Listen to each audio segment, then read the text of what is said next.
O Senhor esteja convosco.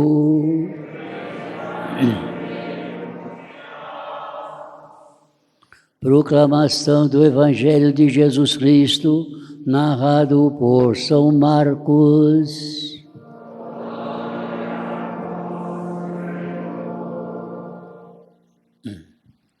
Naquele tempo, quando Jesus saiu a caminhar, veio alguém correndo, ajoelhou-se diante dele e perguntou: Bom mestre, que devo fazer para ganhar a vida eterna? Jesus disse: Por que me chama de bom? Só Deus é bom e mais ninguém. Tu conheces os mandamentos: não matarás, não cometerás adultério, não roubarás, não levantarás falso testemunho, não prejudicarás ninguém. Honra teu pai e tua mãe. Ele respondeu: Mestre, tudo isso tenho observado desde a minha juventude. Jesus olhou para ele com amor e disse: Só uma coisa te falta. Vai, vende tudo o que tens e dá aos pobres, e terás um tesouro do céu. Depois vem e segue-me. Mas quando ele ouviu isso, ficou batido e foi embora cheio de tristeza, porque era muito rico. Jesus então olhou ao redor e disse aos discípulos: Como é difícil para os ricos entrar no reino de Deus. Os discípulos se admiravam com essas palavras, mas ele disse de novo: Meus filhos, como é difícil entrar no reino de Deus. E mais fácil um camelo passar pelo buraco de uma agulha do que um rico entrar no reino de Deus. Eles ficaram muito espantados ao ouvir isso e perguntavam uns aos outros: Então, quem pode ser salvo? Jesus olhou para eles e disse: Para os homens isso é impossível, mas não para Deus. Para Deus tudo é possível. Pedro então começou a dizer-lhe: Eis que nós deixamos tudo e te seguimos.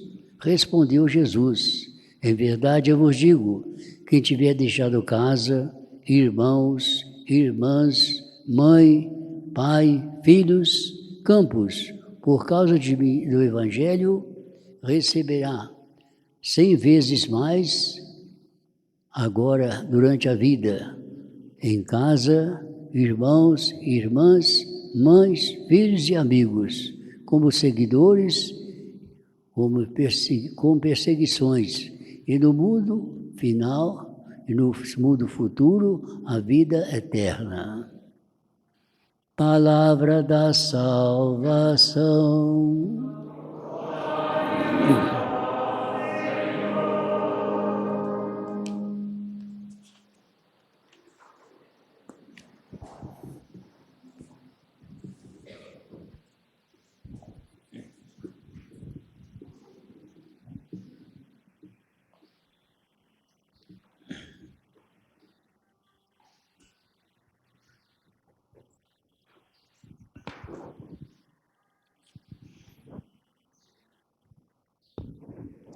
Meus diletos irmãos aqui presentes e todos aqueles que não estão aqui, mas que através dos meios de comunicação estão participando conosco, que o bom Jesus, por Nossa Senhora Aparecida, abençoe a todos nós. O Evangelho de hoje pode parecer muito estranho para nós, mas não é. Vejam aqui. Tem alguém rico aqui no meio de nós?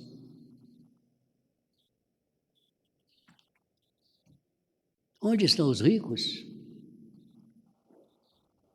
É o que Nosso Senhor fala. Como é difícil os ricos entrar no reino dos céus. Não participam. Faz pensar. Nosso Senhor então chama a nossa atenção para o perigo das riquezas. E os mestres de espírito dizem que o dinheiro é um mal necessário.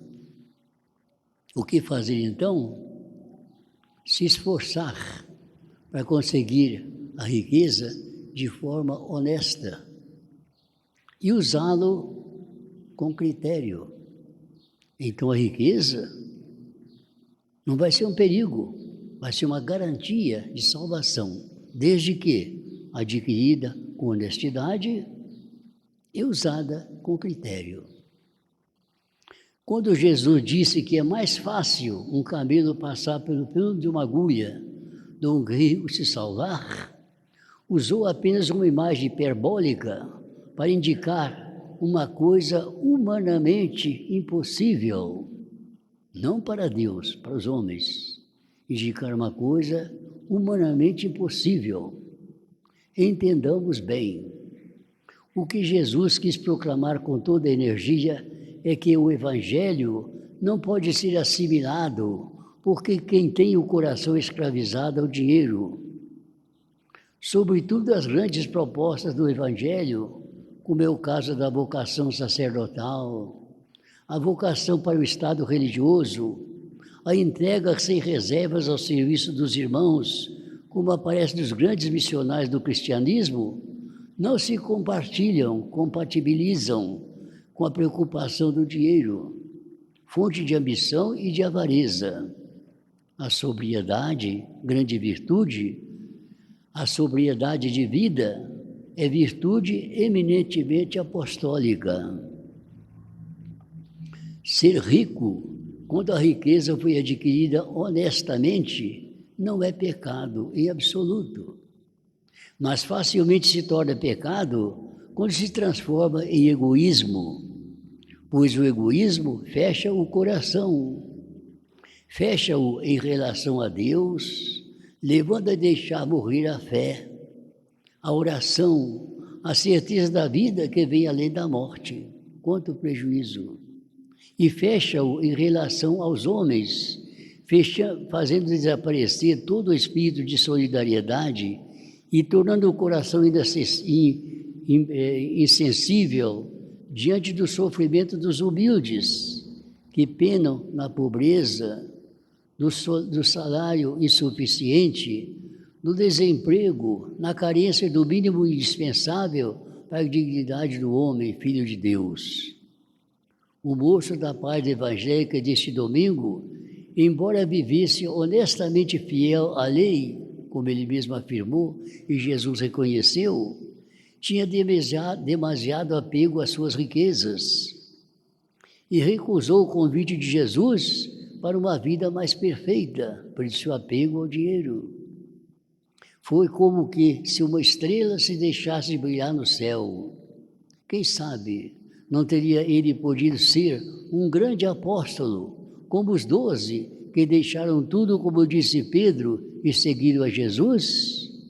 Mas, por causa do dinheiro, faltou um apóstolo a mais entre os apóstolos do cristianismo da igreja. Meus irmãos, é preciso dizer que esse fenômeno continua muito presente hoje também. Não é só no tempo de Jesus, não. Não é só com aquele jovem, não. Estão escasseando as vocações sacerdotais e religiosas nos países da opulência. O amor do dinheiro abafa a voz de Deus que chama. E não são apenas as vocações que faltam, é a simples vida cristã, vida de fé, vida de religião, vida de observância dos mandamentos de Deus. Tudo vai ficando para trás, na medida em que cresce o bem-estar, procurando com sofreguidão ter sempre mais, e como consequência, valer sempre menos. Vejam, tudo vai ficando para trás. Na medida em que cresce o bem-estar, procurando com sofreguidão ter sempre mais, e como consequência, valer sempre menos. A liturgia dominical põe em paralelo com o evangelho que estamos comentando uma preciosa página do livro da sabedoria, primeira leitura que nós ouvimos. Aí se diz que a sabedoria, nós muitas vezes não sabemos definir o que é sabedoria. O que é sabedoria? A sabedoria é fundamentalmente a busca do bem e da verdade. Quem é sábio de verdade tem a grande preocupação, procurar o bem e a verdade. Aí se diz que a sabedoria é mais valiosa do que o ouro e do que as pedras preciosas. Todo o ouro do mundo, perto dela, não é mais do que um punhado de areia, e a prata a seu lado não vale menos do que o barro. Quanta gente acumulando areia e barro, em vez da riqueza sem preço da sabedoria? A sorte do mundo está em perigo, disse o Vaticano II, se não surgirem homens mais sábios. Está vendo só o que fala o Concílio Vaticano II? A sorte do mundo está em perigo, disse o Vaticano II, se não surgirem homens mais sábios dessa sabedoria de Deus. Na Grécia, que é um dos países, pelo menos no passado, mais inteligentes do que todo lugar, certo dia o sol estava quente, as mamonas estavam estalando. E um determinado homem na praça pública, com aquele sol forte, o dia claro, ele estava com a lamparina, com a lanterna, andando para lá e para cá. Assim, ó. O pessoal pensaram que era um doido. E perguntaram para ele, o que você está fazendo? Ele disse, o que estou fazendo? Estou procurando um homem com H maiúsculo. Estou procurando um homem com H maiúsculo. Tinha tanta gente, não tinha um homem de verdade. Desses que sabem procurar o bem e a verdade. Grande sábio era ele. E acrescenta esta lúcida observação. Numerosas nações mais pobres em bens econômicos, porém mais ricas em sabedoria, podem prestar excelente contribuição às outras. As nações pobres podem ajudar as nações ricas, ensinando para elas o quê? Que a sabedoria verdadeira consiste em buscar o bem e a verdade, nada mais. Meus irmãos, é preciso para isso que na Assembleia dos Povos do Mundo a voz dessas nações mais pobres seja ouvida. E não aconteça, como vem acontecendo, que o poderio do dinheiro, da técnica e das armas não deixe ouvir a voz do amor fraterno, a única que pode unir a humanidade num coro universal de irmãos, cantando sempre o hino da paz. Podemos terminar nossa breve reflexão, que já foi muito clara, principalmente com as palavras de Nosso Senhor, acrescentando mais uma palavra de Jesus. Ele fala com muita clareza, que adianta o homem ganhar o mundo inteiro se no fim da vida ele perder a sua alma? Ganho a alma, tudo ganho, mas se perder a sua alma, tudo perdido. Durante a semana, vamos ver como é que está o nosso comportamento e vamos pensar nessa palavra de Jesus. Que adianta a mim, a vocês, ganhar o mundo inteiro se no fim da vida perdemos nossa alma? Vamos fazer de tudo para que a graça de Deus, como diz a oração de hoje, nos preceda e sempre nos acompanhe, para que possamos sempre fazer o bem. Amém. Façamos a nossa profissão de fé.